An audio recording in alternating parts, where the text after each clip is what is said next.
Halo, assalamualaikum warahmatullahi wabarakatuh. Selamat pagi, selamat sejahtera bagi kita semua.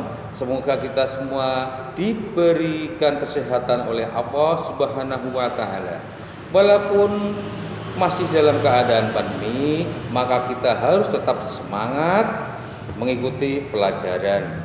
Dan tidak lupa, Pak Edi selalu mengingatkan untuk selalu menerapkan protokol kesehatan yang dulu 3M sekarang 3W, yaitu pakai masker ya, wajib. Kemudian cuci tangan wajib juga. Kemudian jaga jarak wajib kita lakukan. Nah, untuk itu kita langsung saja kita ikuti pembelajaran video dari Pak Edi di bawah ini. Pembelajaran yang akan kita capai pada video pembelajaran kali ini. Nah, sobat belajar, langsung saja kita mulai ya. Sudah siap dan tetap semangat. Mari berdiskusi sobat belajar. Perhatikan dengan seksama gambar di atas. Tahukah kamu siapakah tokoh yang terdapat dalam gambar tersebut? Ya, patih kerajaan Majapahit bernama Gajah Mada. Patih Gajah Mada merupakan seorang tokoh besar yang mempunyai cita-cita sangat besar pada saat itu, yaitu mempersatukan pulau-pulau dan kerajaan-kerajaan yang ada pada saat itu menjadi satu, yaitu Nusantara. Apakah cita-cita Patih Gajah Mada terlalu tinggi saat itu? Tahukah kamu usaha apa saja yang dilakukan untuk mencapai cita-cita tersebut? Tahukah kamu bagaimana cara Patih Gajah Mada mewujudkan cita-citanya? Untuk mengetahuinya, mari kita baca teks bacaan berikut ya, sobat belajar. Kita baca yang berjudul tentang cita-cita besar Patih Gajah Mada. Gajah Mada diperkirakan lahir pada awal abad 14 di lembah Sungai Berantas di antara Gunung Kawi dan Gunung Arjuna. Ia berasal dari kalangan rakyat biasa, bukan dari kalangan keluarga kaya ataupun bangsawan. Sejak kecil dia memiliki bakat kepemimpinan yang sangat kuat melebihi orang-orang sebaya di masanya. Konon dia terus menempa dirinya agar dapat masuk ke lingkungan pasukan kerajaan. Gajah Mada yang memiliki arti gajah yang cerdas, tangkas, dan energik memulai pekerjaannya sebagai anggota prajurit Bayangkara. Karena kemampuannya, ia pun diangkat menjadi kepala prajurit Bayangkara dengan tugas memimpin pasukan pengaman dan pengawal raja. Pengabdian Gajah Mada kepada negara dimulai pada masa pemerintahan Raja Jayanegara pada tahun 1309 sampai 1328. Berkat kerja keras dan kepemimpinannya yang hebat, Gajah Mada menjadi seorang patih kerajaan Majapahit pada masa pemerintahan Ratu Tribhuwana Tunggadewi Jayawisnuwardani. Pada saat hendak dilantik menjadi patih, Gajah Mada membuat janji yang sangat terkenal hingga kini, sebuah ikrar atau janji yang dikenal dengan nama Sumpah Palapa. Ia berjanji tidak akan menikmati buah palapa kecuali dapat mempersatukan daerah-daerah seperti Seram, Tanjung Pura, Haru, Pahang, Dompo, Bali, Sunda, Palembang, Tumasik, atau Singapura. Janji atau ikrar yang ia upayakan untuk terwujud dengan menyatukan wilayah tersebut menjadi wilayah Nusantara.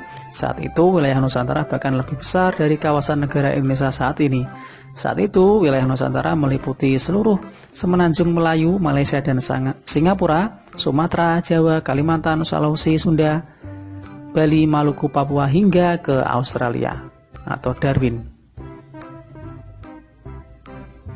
Nah, sobat belajar, setelah kalian membaca tadi, lengkapilah peta pikiran berikut ya.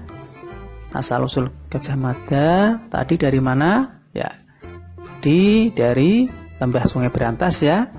Berasal dari kalangan rakyat biasa. Kemudian perjalanan karirnya bagaimana? Tadi sudah ada ya di bacaan, dimulai dari anggota prajurit Bayangkara, kemudian diangkat menjadi kepala prajurit, kemudian diangkat menjadi Mahapatih. Kemudian cita-citanya pada saat itu Gajah Mada ingin menyatukan daerah menjadi Nusantara. Sikap dan nilainya bagaimana, sobat belajar? Berani, tegas, bertanggung jawab, dan kerja keras. Kamu telah tahu ciri-ciri puisi juga, bagian-bagian puisi ya. Coba kalian baca puisi di bawah ini dengan seksama. Mahapatih Gajah Mada, karya D. Karitas. Wahai Mahapatih Gajah Mada, sejarah telah mengukir nama besarmu. Sejarah telah mengakui kepemimpinanmu. Sejarah telah mencatat keberanianmu.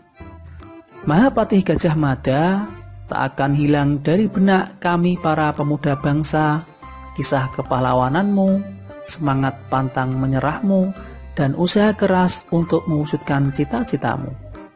Mahapatih Gajah Mada, kami akan terus membangun bangsa ini. Kami akan terus menjaga persatuan dan kesatuan negara ini. Dan kami akan terus menghormatimu, pahlawan kami.